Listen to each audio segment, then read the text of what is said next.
Deer viewers আসসালামু আলাইকুম। Welcome to tech home. কেমন আছেন সবাই? আশা করছি সবাই অনেক অনেক ভালো আছেন। তো হাজির হয়ে গেলাম নতুন একটি ভিডিও নিয়ে। আজকের ভিডিওতে আমরা মাইক্রোসফট ওয়ার্ডের গুরুত্বপূর্ণ 10টি টিপস অ্যান্ড ট্রিক্স শিখব। তো কথা না বাড়িয়ে আমি চলে যাচ্ছি মূল ভিডিওতে।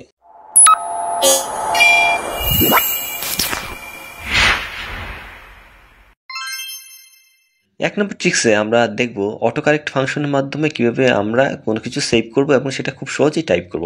যেমন ডিয়ার ভিউয়ার্স, আমি এখানে সাবস এবং টিএইচ সেটার মাধ্যমে আমি কিভাবে খুব সহজেই একটি সেন্টেন্স আমি সেভ করে রেখেছি সেটা আমরা দেখব। তো সেজন্য আমি অপশন থেকে আমরা প্রুফিং সেই অপশনে যাব, তারপর অটো কারেক্ট থেকে আমি replace text as you type সেখানে আমি এসইবিএস দিয়ে আমি সেখানে টাইপ করছি subscribe to my YouTube channel. এটা আমার লেখা শেষ। এখন আমি অ্যাড দিয়ে আমি ওকেতে প্রেস করব। তারপর ডিয়ার ভিউয়ার্স, আমি আবার অটো কারেক্ট অপশনে গিয়ে আমি আবার টিএইচ লিখব এবং সেখানে টেক হোম ইউটিউব চ্যানেল আমি লিখব। লিখে তারপর আমি অ্যাডে প্রেস করব, তারপর আমি ওকেতে প্রেস করব। তো ডিয়ার ভিউয়ার্স, আমি এসইবিএস দিয়ে এবং টিএইচ দিয়ে আমার দুটো সেন্টেন্স কিন্তু এইখানে অ্যাড হয়ে গিয়েছে। এখন আমি যখনই টাইপ করব মাইক্রোসফট ওয়ার্ডে, তখন আমি যদি কখনো এসইবিএস লিখে আমি স্পেস অথবা এন্টার প্রেস করলাম, সাথে সাথে সেই পুরো সেন্টেন্সটি এখানে আসবে। একইভাবে আমি যখন টিএইচ লিখে এন্টার অথবা স্পেস প্রেস করলাম, সাথে সাথেই আমার পুরো সেন্টেন্সটি এখানে দেখাচ্ছে। তো ডিয়ার ভিউয়ার্স, যেই সেন্টেন্সগুলো আমাদের বারবার টাইপ করার প্রয়োজন হয় সেইগুলো আমরা এইভাবে সেভ করে রাখতে পারি। 2 নম্বর ট্রিক্সে আমরা শিখব মাইক্রোসফট অফিসের থিম কিভাবে চেঞ্জ করতে হয়। তো ডিয়ার ভিউয়ার্স, সেজন্য আমরা অপশন থেকে আমরা দেখতে পাচ্ছেন এখানে থিম আছে এবং সেখানে টোটাল 3টি থিম এখানে শো করছে। প্রথমটা হচ্ছে কালারফুল, দ্বিতীয়টা হচ্ছে ডার্ক গ্রে এবং থার্ড হচ্ছে হোয়াইট। তো ডিয়ার ভিউয়ার্স, এখন আমি ডার্ক গ্রে সেই থিমটি সিলেক্ট করেছি, সেটার ইন্টারফেস দেখতে পাচ্ছেন। এখন আমি লাস্ট যেটা হোয়াইট সেটা আমি দিয়ে আমি ওকেতে প্রেস করছি। তো ডিয়ার ভিউয়ার্স, দেখতে পাচ্ছেন এখানে হোয়াইট থিম এখানে অ্যাপ্লাই হয়ে গিয়েছে এবং আমি অপশন থেকে গিয়ে প্রথম যে থিমটি ছিল কালারফুল সেটাই আমি সিলেক্ট করে আমি ওকেতে প্রেস করছি। তো ডিয়ার ভিউয়ার্স, আপনারা চাইলে খুব সহজেই মাইক্রোসফট অফিসের থিম এভাবে চেঞ্জ করে নিতে পারবেন। ট্রিক্স নাম্বার 3 তে আমরা দেখব কিভাবে আমরা স্টার অথবা ডট ডট অথবা হাইপেন দিয়ে আমরা খুব সহজেই লাইন টানতে পারি। তো ডিয়ার ভিউয়ার্স, দেখতে পাচ্ছেন আমি 3টা স্টার দিয়ে যখন এন্টার প্রেস করছি পুরোপুরি একটা লম্বা লাইন হয়ে গিয়েছে। সেম এজ আমি যখন হ্যাশ 3টা দিয়ে আমি এন্টার প্রেস করছি অথবা আমি হাইপেন দিয়ে আমি যখন এন্টার প্রেস করেছি আমার লম্বা লাইন হয়ে গিয়েছে। তো ডিয়ার ভিউয়ার্স, দেখতে পাচ্ছেন একইভাবে আমি 3টা ইকুয়াল দিয়ে যখন এন্টার প্রেস করছি সেখানে একটা লম্বা লাইন হয়ে গিয়েছে। এখন আমি লেস দিন দিয়ে যখন দুটা ইকুয়াল দিয়ে আমি এন্টার প্রেস করছি সেটা এইভাবে একটি অ্যারো চিহ্ন এবং দুটা ইকুয়াল দিয়ে যখন আমি গ্রেটার দেন দিচ্ছি এইরকম একটা অ্যারো চিহ্ন হয়ে গিয়েছে। টাইপিংয়ের সুবিধার জন্য আমাদের অনেক সময় অনেক সেন্টেন্স সেভ করে রাখতে হয়।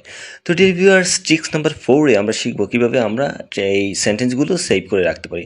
তো সেজন্য আমি সেন্টেন্সগুলোকে সিলেক্ট করে আমি ইনসার্ট থেকে আমি কুইক পার্ট অপশন থেকে সেভ সিলেকশন যে অপশনটি আছে সেখান থেকে আমি সেটা সিলেক্ট করব। তারপর আমি এখানে ফাইলের একটা রিনেম করব, করে আমি ওকেতে প্রেস করব।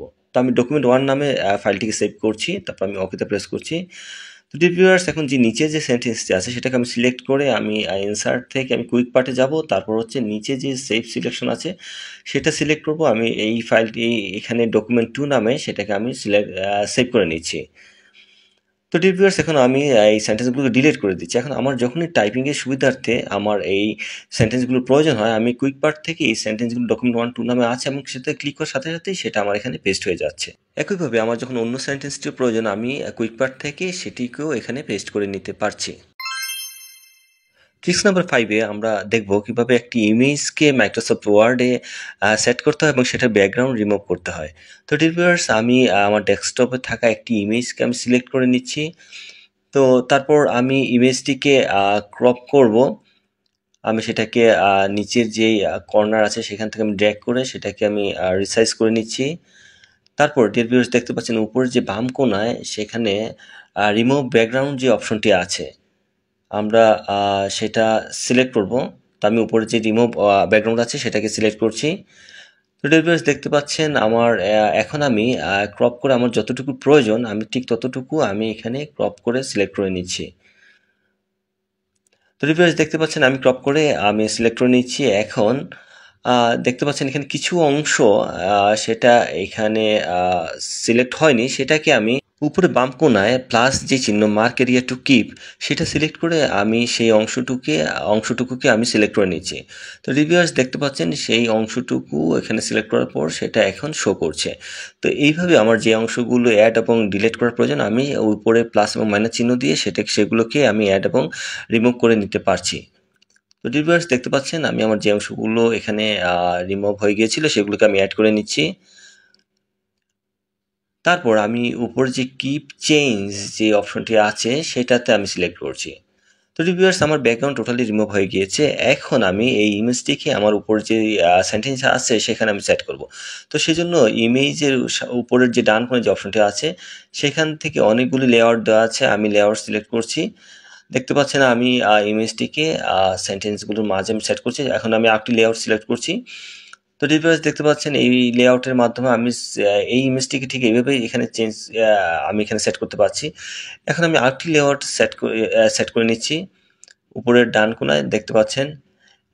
তো রিভিউয়ার্স এইভাবে এখানে অনেকগুলো লেআউট আছে, আপনারা আপনাদের পছন্দ মতো লেআউট দিয়ে ইমেজকে সেন্টেন্সের মাঝে আপনারা সেট করে নিতে পারবেন। দেখতে পাচ্ছেন রিভিউয়ার্স আমি আরেকটি লেআউট এখানে সিলেক্ট করে নিচ্ছি এবং লাস্ট যে লেআউটটি আছে এখন আমি সেটা সিলেক্ট করছি। তো রিভিউয়ার্স দেখতে পাচ্ছেন এইভাবে আমরা খুব সহজেই ইমেজকে আমরা ব্যাকগ্রাউন্ড রিমুভ করতে পারি। তো ট্রিক্স নাম্বার 6-এ আমরা স্মার্ট লুকআপের ব্যবহার শিখব। তো রিভিউয়ার্স আমাদের এখানে অনেকগুলো সেন্টেন্স আছে। এখন আমি কোনো ওয়ার্ডের মিনিং জানতে হলে সেটাকে আমি সিলেক্ট করব, তারপর হচ্ছে আমি রাইট বাটনে ক্লিক করে স্মার্ট লুকআপ যে অপশনটা আছে সেটাতে ক্লিক করব। তো রিভিউয়ার্স সেজন্য অবশ্যই আপনার কম্পিউটারে ইন্টারনেট কানেকশন থাকতে হবে। তো রিভিউয়ার্স দেখতে পাচ্ছেন পাশেই সেটার ডিটেলস আমার এখানে শো করছে। তো রিভিউয়ার্স একইভাবে আমি এখন অন্য একটি ওয়ার্ড সিলেক্ট করে স্মার্ট লুকআপ আপনাদের দেখাচ্ছি। তো রিভিউয়ার্স আমি এখন পাশে যে ওয়ার্ডটি আছে সেটা সিলেক্ট করে আমি স্মার্ট লুকআপ অপশনে প্রেস করছি। তো রিভিউয়ার্স দেখতে পাচ্ছেন সেটার ডিটেলস এখানে শো করছে। তো এইভাবে আমরা স্মার্ট লুকআপের মাধ্যমে খুব সহজেই আমাদের কোনো ওয়ার্ড সম্পর্কে ডিটেলস আমরা জানতে পারি। মাইক্রোসফট ওয়ার্ডের কোনো সেন্টেন্স কম্পিউটার যদি আপনাকে পড়ে শোনায় তাহলে কেমন হবে ভাবুন তো।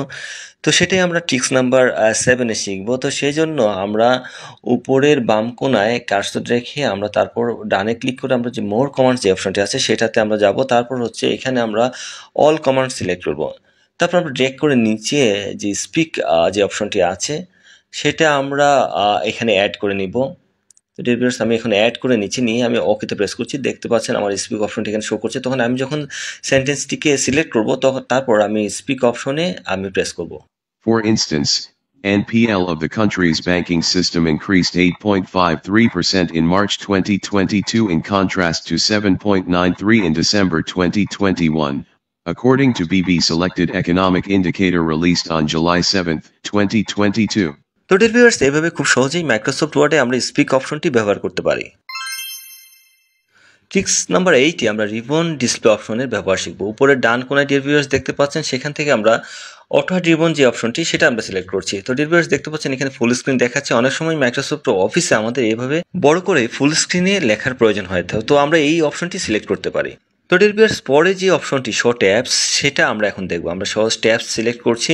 তো দেখতে পাচ্ছেন রিভিউয়ার্স উপরে যেই শুধু ট্যাবগুলো আছে সেগুলোই শুধু সেখানে শো করছে।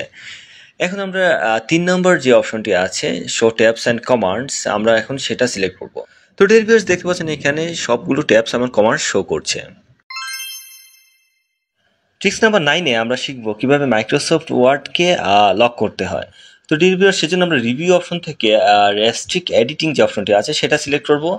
তারপর 2 নাম্বার যে এডিটিং রেস্ট্রিকশন সেটা সিলেক্ট করব। তারপর নিচে ইয়েস স্টার্ট এনফোর্সিং যে অপশনটি আছে সেটা সিলেক্ট করব। তারপর আমরা এখানে পাসওয়ার্ড ইউজ করব। তো আমি সেম পাসওয়ার্ড দুবার দিব, দিয়ে তারপর ওকেতে প্রেস করব। তো রিভিউয়ার্স মাইক্রোসফট ওয়ার্ডের এই ডকুমেন্টটি আমার এখন লক হয়ে গিয়েছে। এখন আমি যদি কোনোভাবে চাই যে এই সেন্টেন্সগুলোকে ডিলিট অথবা এডিট করা, তা কোনোভাবেই সম্ভব হবে না যতক্ষণ পর্যন্ত আমি লকটা তুলে নিচ্ছি।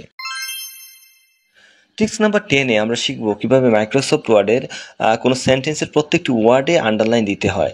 তো ভিউয়ার্স আমরা যখন এইভাবে সিলেক্ট করে আন্ডারলাইনে প্রেস করি তখন পুরো সেন্টেন্সগুলোতে আন্ডারলাইন পড়ে যায়। তো এখন আমরা সেটা কিভাবে করব সেটা আমরা দেখব। আমরা আন্ডারলাইন পাশে যে অ্যারো চিহ্নটা আছে সেটাতে আমরা ক্লিক করে নিচে মোর আন্ডারলাইন যে অপশনটি আছে সেখানে যাব। তারপর আন্ডারলাইন স্টাইল থেকে আমরা এখানে ওয়ার্ড অনলি যে অপশনটি আছে সেটা সিলেক্ট করব, তারপর ওকেতে প্রেস করব। এভাবে আমরা প্রত্যেকটি ওয়ার্ডের নিচে আন্ডারলাইন দিতে পারি।